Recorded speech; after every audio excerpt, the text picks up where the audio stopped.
He's a good man. As lawmakers, we are here to serve people. Our main mission is to work on issues that will positively impact the constituents we are sent to serve in Washington. And to do that effectively, we need to engage directly with the American people, to get a sense of their major concerns, of what's happening in their day-to-day lives, and how we can make it better. Over the past week, I set out just to do that. Because Democrats' reckless spending has led to inflation, I've asked American people to send me their stories about the soaring inflation, but how does it personally affect them and their families? The stories that I heard are just devastating. There's a few here I'd like to bring up.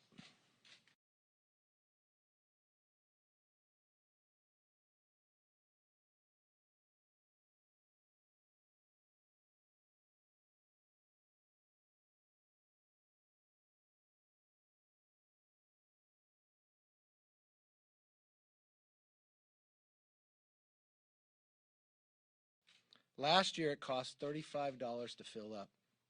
This time it costs $92. How many of us across America have actually felt that as they fill their cars up? Katrina from Idaho, gas is $3.70. Milk is almost $3 a gallon. We have cut spending at the grocery store a bunch since prices have gone up. No extra outings are eating out. Home improvements are on hold till prices come down. Mike, a lead pastor at the church. My wife can't do as much as we used to do for others, so we're not liking that. We're on a fixed income and working on building a church congregation from scratch. We are seeing many who are going without food, medication, etc. So we're taking food to them to hopefully make their lives easier. Inflation is destroying America's ability to strengthen their financial security. As I watched a clip from the president's town hall last night, I couldn't see a person more out of touch. A small business owner struggled to survive through the pandemic. He's got government now competing with him, paying higher unemployment, an extra $15 an hour, where he can't bring people back to work. And what's the president's answer? Just pay more. I wish the president understood what it was like to own a small business. For all the small business owners, they're the first to work, last to leave, and last to be paid. What they just went through in the pandemic, so many of them did not make it. They shut down and all their investment is gone. They're trying to survive today, and that's the response they get. Prices going up. Now, this is not just Republicans sounding the alarm on inflation. Larry Summers, who served as Treasury Secretary for President Clinton and Chief Economic Advisor for Biden administration, has been warning since February that Biden's big spending agenda would lead to inflation. Unfortunately, Larry was right. And last week, Biden's own Treasury Secretary, Janet, acknowledged that Americans have to brace for several more months of rapid inflation. So it's just not the three stories we told. It's not hope we can tell them. The White House tells them, the Treasury Secretary, prepare for more, eat less, drive less. This week, the president, in his choice words, that prices are now up. And what has he proposed? More spending. Not working together, not finding that you can put an infrastructure bill together to build more roads for less, but it has to have Bernie Sanders' approach of $3.5 trillion. If the president won't listen to us, the president won't listen to his own economic advisors back when he was vice president, I don't know who he'll listen to. But America deserves more.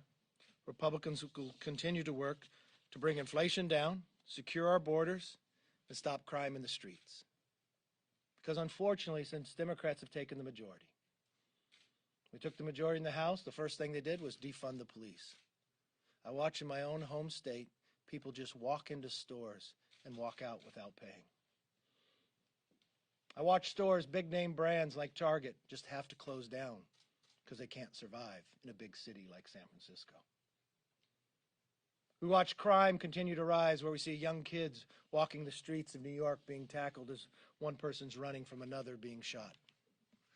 Or in Chicago, where they defunded the police, where a man and woman are pulled from their car and shot on the street dead.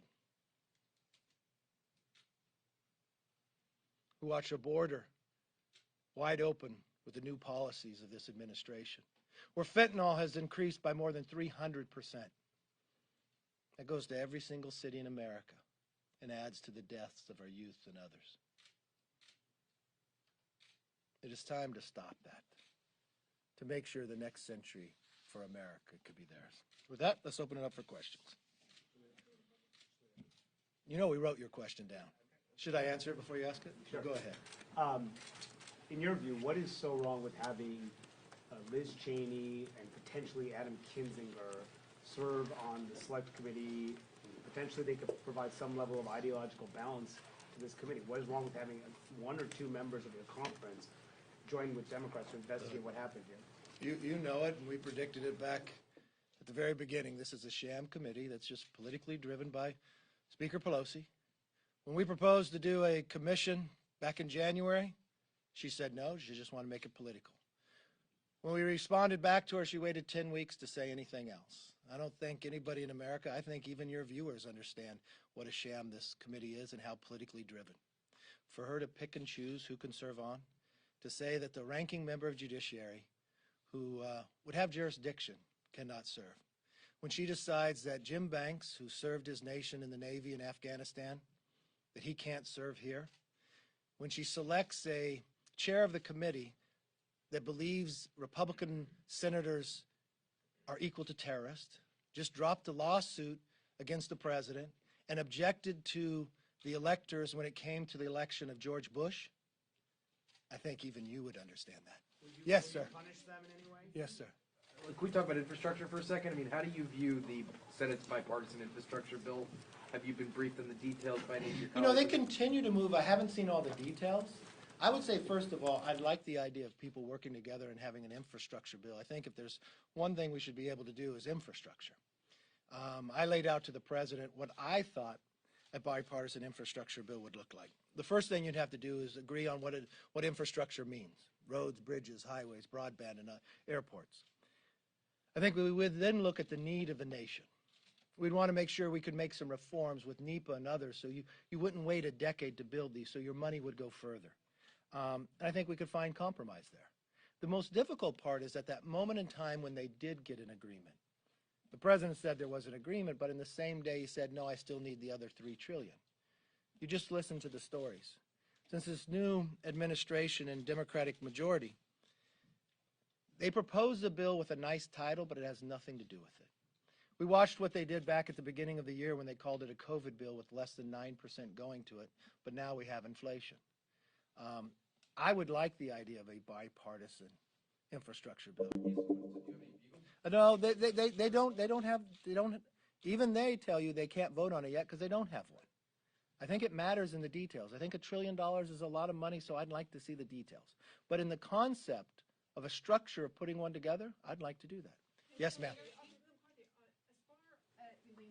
About a few weeks ago, you said that I don't know in history where someone would go get their committee assignments from the speaker and expect for them to have them for the conference as well. Where are you right now as far as committee assignments are concerned with Cheney and potentially Adam Kinzinger?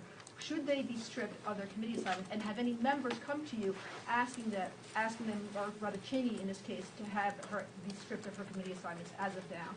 Look, our main focus is making sure that we stop the runaway inflation the Democrats have caused.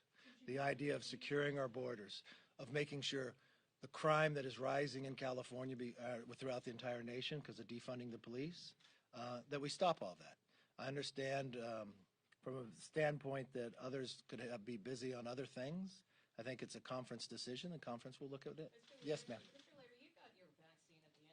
And have been a proponent of them. In recent days and weeks, we've seen more Republicans advocate for people to get vaccines. Why the shift in tone? I don't understand how I shifted my tone. I've been... Not your tone. I'm saying we've seen more Republicans come out advocating for a vaccine. So I'm saying just generally in terms of your party, why Well, I don't. I disagree with the nature because I don't think we shifted in our tone. I mean, the Republicans advocated for Operation Warp Speed. We funded it. We looked from it. When I sat back and I watched the then Senator of California criticize and question whether they should get a vaccine as she was running for vice president, or I watched the number of Democrats in the House go to the microphones and criticize for Operation Warp Speed and with the vaccines. Think about what we were able to accomplish in such a short amount of time, where even Dr. Fauci said it was impossible to do that quickly. And the idea that we could have not one, but more than 3 vaccines out there. The investment we made, I think many times people will study that. The number of lives we're able to save after this virus has come from a foreign land. I think Republicans will go down from a perspective of looking forward and saving a lot of lives. And I don't think we've changed from that position at all. Maybe at times through media, people are just now hearing it, but it wouldn't be here if it wasn't for that leadership. And the President Trump deserves a lot of credit for that. I know when President Biden, I know he got the vaccine before he was sworn in, and somehow he thought he created it, but his own vice president criticized it, which was not good for the American public, which was real concerning to all of us, that people would sit there and criticize something that could save a lot of lives. Yes. On vaccines again, there was a meeting or an event with some GOP members earlier this morning advocating their constituents take the vaccine. Should House members, Republican and Democrat, be putting out statements, doing events to show that this isn't a partisan issue? Well, I think when members first got the vaccine, that's what they were doing and showing. I mean, I believe that's continuing to be going forward. More information should be provided, because at this moment in time, I think anyone that wants a vaccine should be able to get it. But I think the aspect to it, many times, if people have questions about it, let's answer the questions. Let's not say, oh, you can't put any information out. I think what would really have people have greater trust, provide all the science, provide all the information, instead of trying to withhold something. That would bring somebody more doubt. And I think that's a wrong approach, and I think at times we hear that from the White House, and that's just wrong. Yes, sir. Thank you, Mr. Leader. We've seen, the Senate hold individual hearings on January 6th, but given that what was supposed to be the authoritative investigation on it is now fractured, can you confidently say for the public that Americans are going to get a comprehensive and honest accounting of what happened that day? I would hope so. I thought from what the Speaker has done, that puts a great deal of doubt in it. I mean, at no time in the history of a select committee in America, and I checked with the historian, has what Speaker Pelosi done ever happened before. The idea that she's going to pick and choose, you're not going to get an outcome. I mean, she's picking and choosing, and she put a chairman on that objected to the election of George Bush. She put a chairman on this committee that just had to now pull back on his lawsuit against President Trump.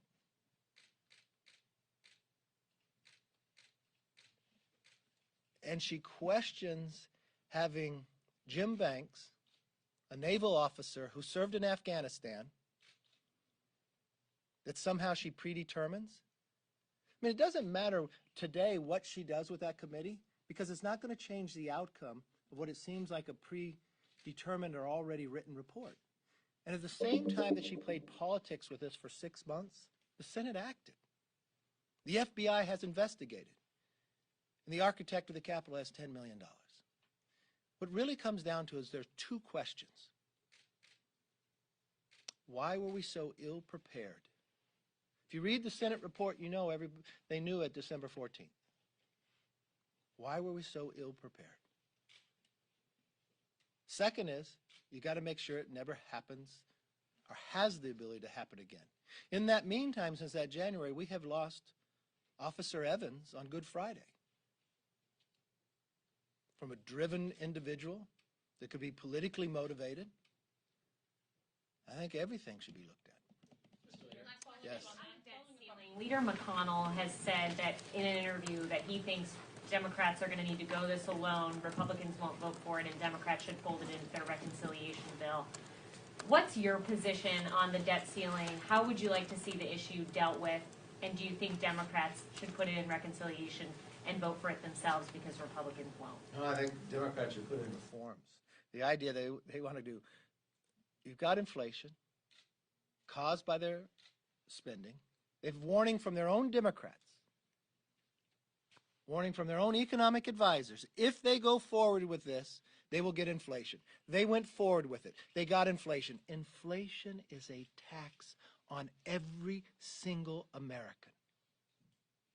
You just listen from the first story of a retired police officer and National Guard in Arkansas.